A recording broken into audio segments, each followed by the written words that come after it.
See, the thing is, simply stating what you want is not good enough.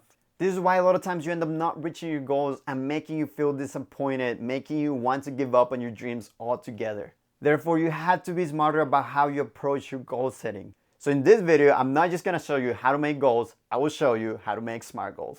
Hey, what's up everyone? How are y'all doing today? My name is Raul Castillo and welcome to Arcas Mentoring, the place where I give you all the advice you need for your student success, personal growth, and leadership development, all based on my experience as a student and a college mentor. So what are SMART goals and what do they stand for? They're specific, measurable, achievable, relatable, and time-bound goals. The reason why we don't reach our goals or why we may not even know what our goals are in the first place is because we do not have an action plan. By simply saying that you want to become a better student, you're not actually committing to anything. You're simply stating a wish, a hope. You're simply living this fantasy, and the problem with living in the fantasy is that we become so content with the little perfect world that we've created for ourselves that we actually forget that if we want to have that in real life, we need to work for it. And if you've been there, if you relate to this at all, or if you feel like you're there right now, don't worry. It's a normal feeling. Trust me, I've been there. But if you genuinely hope for things to come true one day, then I challenge you to stop waiting for it to happen and to make an action plan for it. And this will only happen if you set up goals that are specific, measurable, achievable, relatable, and time-bound. SMART goals. S-M-A-R-T. SMART goals. Did I say the word SMART goals already? Did you guys in the back hear it? Yes. Did you get it? You got it? Okay, cool. Specific. State your goals as clear and detailed as possible. And I mean like really detailed. For example, don't just tell me that you want to become a better student. Tell me what exactly does it mean to be a better student for you. Does that mean getting a better grade, studying more, taking better notes? Simply saying that you want to become a better student implies a lot of things, but I want to know, what are you aiming for? And you guys are gonna make fun of me because I'm always quoting or referencing a Marvel movie, but like the lady from Shang-Chi said, if you've seen the movie, if you aim at nothing, you'll hit nothing. And that makes a lot of sense. When you see an archer, you don't hear the archer tell you, well, I kind of want to hit the bullseye. No, they want to hit the bullseye. That's what they're aiming for. So don't just tell me what you kind of wish for. Tell me exactly what you want to achieve. Measurable. Tell me exactly how you're going to determine when your goals have been met. So let's say that in this specific example, your definition of becoming better students means getting better grades. Okay, how are you going to measure that?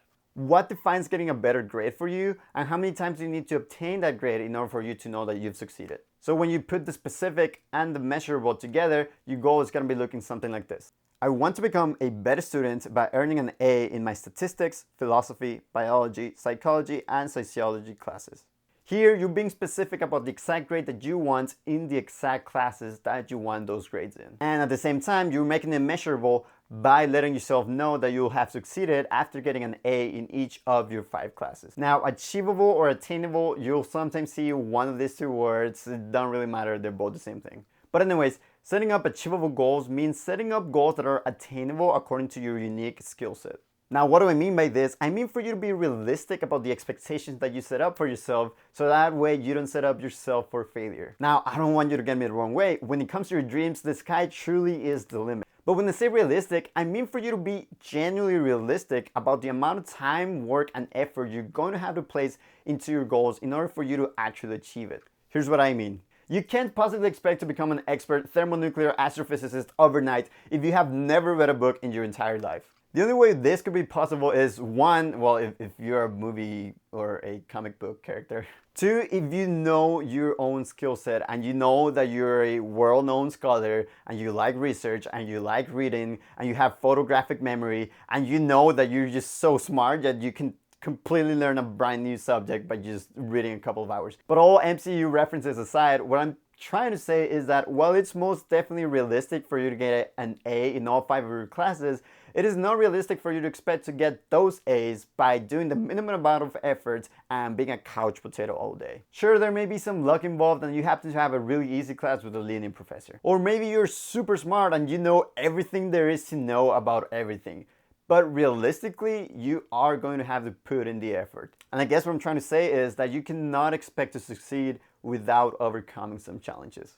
Because I believe that overcoming challenges is part of the definition of success.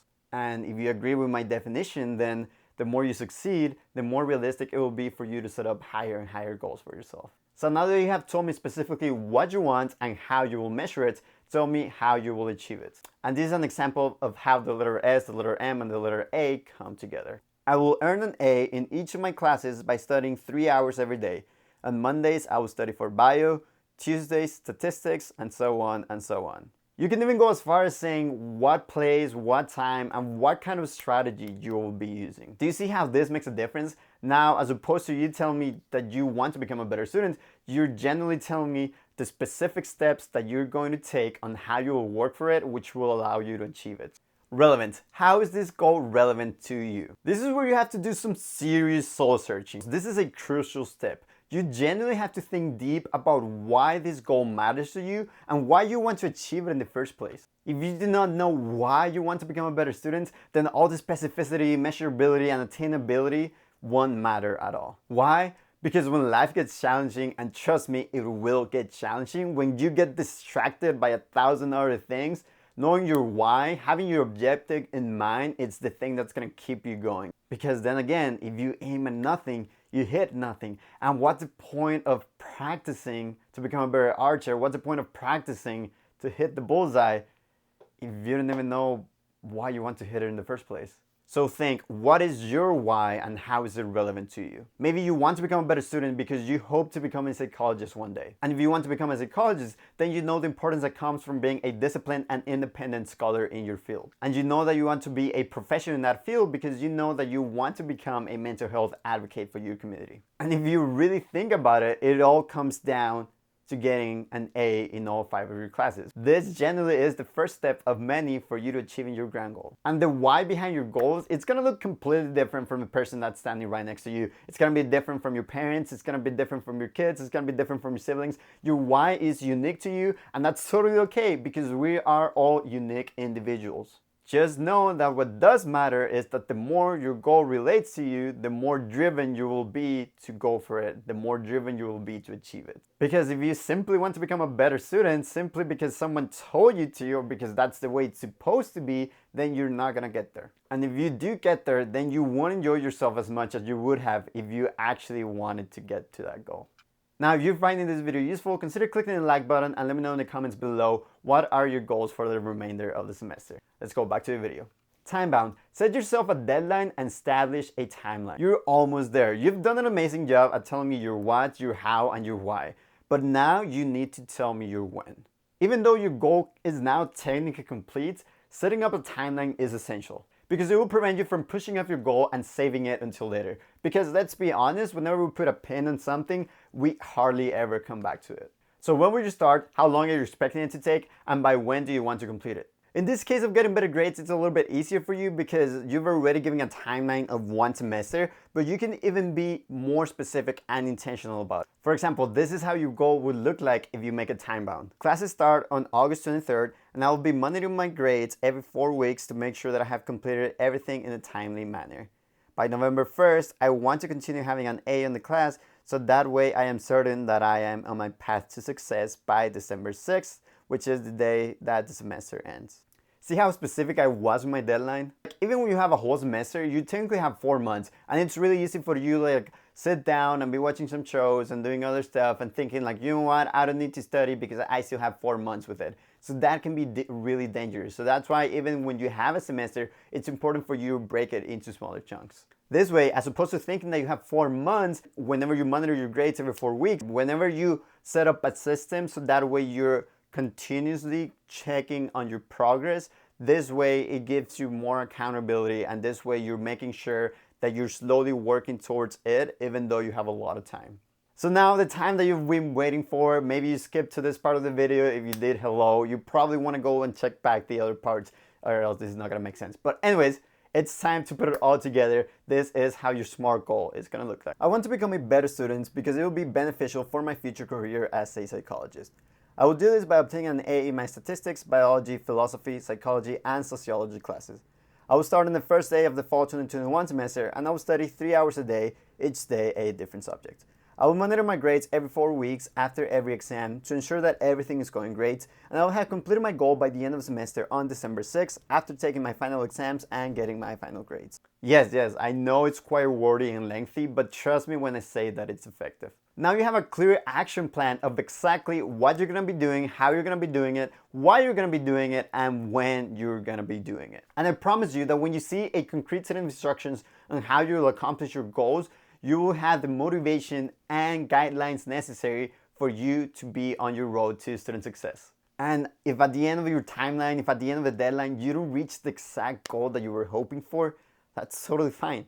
Because the more you try, the better and better you're going to be getting at it.